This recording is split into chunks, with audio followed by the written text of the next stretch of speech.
मनसे अध्यक्ष राज ठाकरे आणि मुंबई भाजपा अध्यक्ष आशिष शेलार या दोघांमध्ये खरं तर राजकारणापलीकडचं नातं आहे। ते दोघेही एकमेकांचे मित्र आहेत, पण मनसे आणि भाजपमध्ये युतीचं नातं निर्माण करण्यासाठी आशिष शेलारांनी लोकसभा आणि विधानसभा निवडणुकीच्या काळात मध्यस्थाची भूमिका बजावली होती। लोकसभेत ते जुळून आलं, पण विधानसभेला बिनसलं आणि आता आगामी महापालिका निवडणुकीच्या तोंडावर मनसे अध्यक्ष राज ठाकरे यांनी केलेल्या एका वक्तव्यानं ते सत्ताधाऱ्यांच्या निशाण्यावर आले। त्याचं झालं असं की महापालिका निवडणुकीआधी मनसेकडून आपल्या पदाधिकाऱ्यांना नुकतंच नव्या जबाबदारीचं वाटप करण्यात आलं। मनसेच्या त्याच बैठकीत अध्यक्ष राज ठाकरेंनी एक वक्तव्य केलं, पाहूया। आपल्याकडे ध्यान आकर्षित करून घेणं हे आता महाराष्ट्रातल्या जनतेला पुरतं कळून चुकलेलं आहे। स्वतः निवडून यावं म्हणून किती वेळेला भीक मागायला तुम्ही शिवतीर्थावर आला। राज ठाकरेंनी एखाद्या विषयावर मत व्यक्त केलं आणि त्यावरून राजकीय प्रतिक्रिया उमटल्या नाही तरच नवल। आता हेच बघा ना, स्थळ होतं मनसेच्या पदाधिकारी बैठकीचं। यावेळी बोलताना मनसे प्रमुख राज ठाकरेंनी चौफेर फटकेबाजी करताना खोक्याबाईवरून थेट सरकारवरच आपली तोफ टाकली। एक खोक्याबाई काय घेऊन बसले, आपली विधानसभा भरती आहे।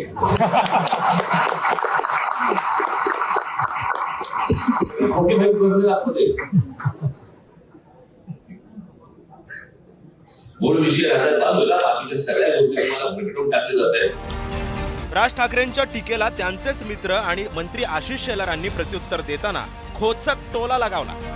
आपलं अस्तित्व जाणून देण्यासाठी अशा पद्धतीने करणं आणि मग आपल्याकडे ध्यान आकर्षित करून घेणं हे आता महाराष्ट्रातल्या जनतेला पुरतं कळून चुकलेलं आहे। जे निवडून येता येत नाही, ज्यांना लोक निवडून देत नाही, ते विधानसभेत जाता विधान करण्याच्या कार्यक्रमात बसतात। राज ठाकरेंवर टीका केल्यानंतर ठाकरेंचे शिलेदार मनसेचे मुंबईचे नवनिर्वाचित अध्यक्ष संदीप देशपांडेंनी त्यांच्याच शैलीत शेलारांना प्रत्युत्तर दिलंय। स्वतः निवडून यावं म्हणून किती वेळेला भीक मागायला तुम्ही शिवतीर्थावर आला। 2009 ते आतापर्यंत किती वेळा भीक मागितली साहेबांकडे की मनसेचा उमेदवार देऊ नका म्हणून।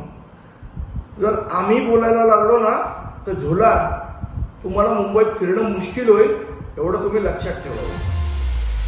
आता एकीकडे भाजप आणि मनसेमध्ये अशी टीका टिप्पणी सुरू असताना दुसरीकडे मात्र राज ठाकरेंच्या वक्तव्यावरून उपमुख्यमंत्री अजितदादांना प्रश्न विचारला असता दादांनी अगदी एका वाक्यातच विषय संपवला।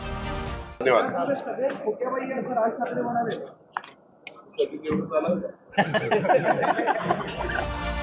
केवळ अजितदादाच नव्हे तर शिंदेच्या शिवसेनेचे मंत्री गुलाबराव पाटील यांनीही मनसेच्या अस्तित्वावर प्रश्नचिन्ह उपस्थित केलाय। काल त्यांना स्वप्न पडलं असेल या खोक्यांचं, मला तरी असं वाटतं हे कधीच चाललेलं चित्र आहे। त्यामुळे त्यांचा एक साधा आमदार निवडून देऊ शकत नाही, भाषणापुरती गर्दी असते पण आमदार आणू शकत नाही, असं चित्र त्यांचं आहे। त्यामुळे आता कुठेतरी ऊर्जेमध्ये यावं, मुंबई महापालिकेकरता माझं अस्तित्व आहे हे दाखवावं, याच्याकरता हा केविलवाना प्रयत्न आहे। आधी लोकसभा मग विधानसभेत सपाटून मार खाल्लेल्या मनसेला नवसंजीवनी देण्यासाठी राज ठाकरेंनी सध्या बैठकांचा सपाटा लावलाय। नव्यानं कार्यकारिणी पक्षामध्ये फेरबदल करत पक्षाच्या इंजिनाच्या डब्यात जबाबदाऱ्यांचं इंधन ते भरतायत। पण 19 वर्ष पक्ष स्थापनेला होऊनही एकदाही विरोधात किंवा सत्तेत न बसणारी मनसेच्या अस्तित्वावर प्रश्नचिन्ह निर्माण करणाऱ्या या नेत्यांना राज ठाकरे काय उत्तर देतात, यासाठी गुढीपाडवा मेळाव्याची वाट पाहावी लागणार आहे। आजच्या या सगळ्या परिस्थितीवरती एबीपी माझा, उघडा डोळे बघा नीट।